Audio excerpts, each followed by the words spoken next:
was a kid. Usually the next question is, why don't they teach this stuff in school? This is a tough question to answer because it's one we've asked ourselves over and over.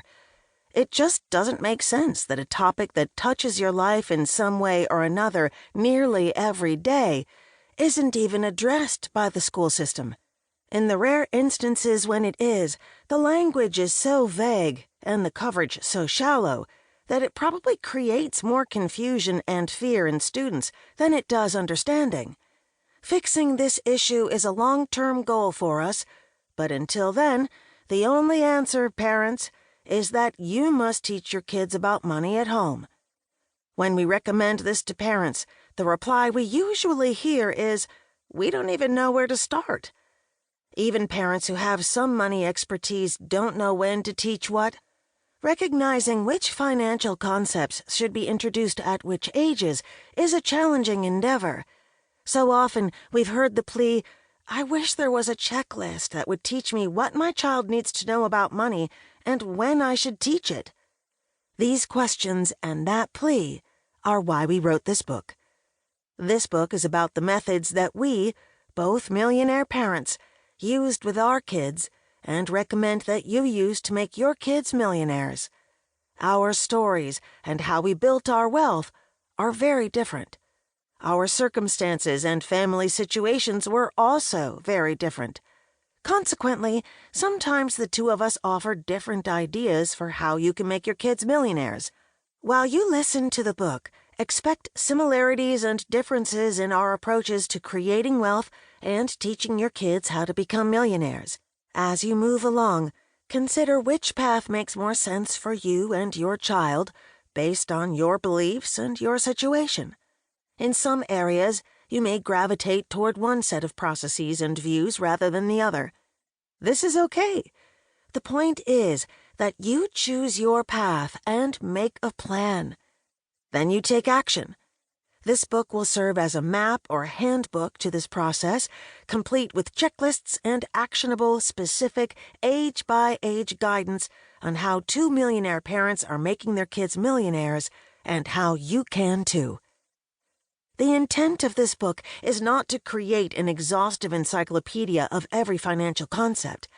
Doing so would take hours and put all of us to sleep.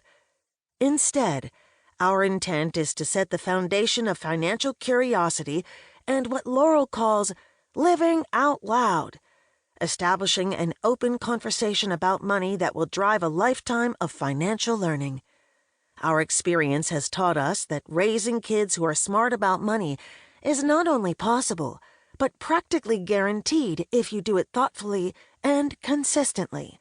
This book provides the guidance to help you, but in the end, you must put forth the effort. You don't have to be financially educated or a millionaire yourself to make your kids millionaires. You just have to put in the work and follow the guidance in this book. It isn't an overnight process.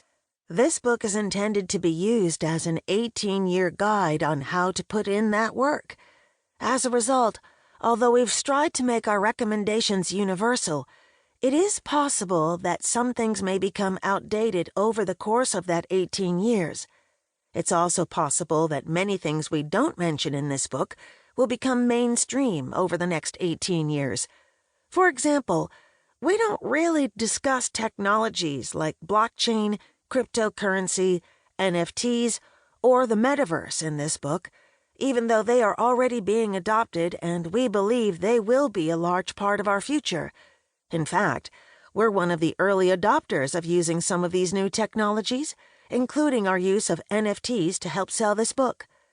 The reason we don't mention these technologies is partly because we believe in teaching the basics to children first and foremost, and partly because the ever-changing landscape for these technologies means that we don't know exactly how they will look in 18 years. To ensure you have the latest information, we'll provide updates on MakeYourKidsMillionaires.com when the need arises.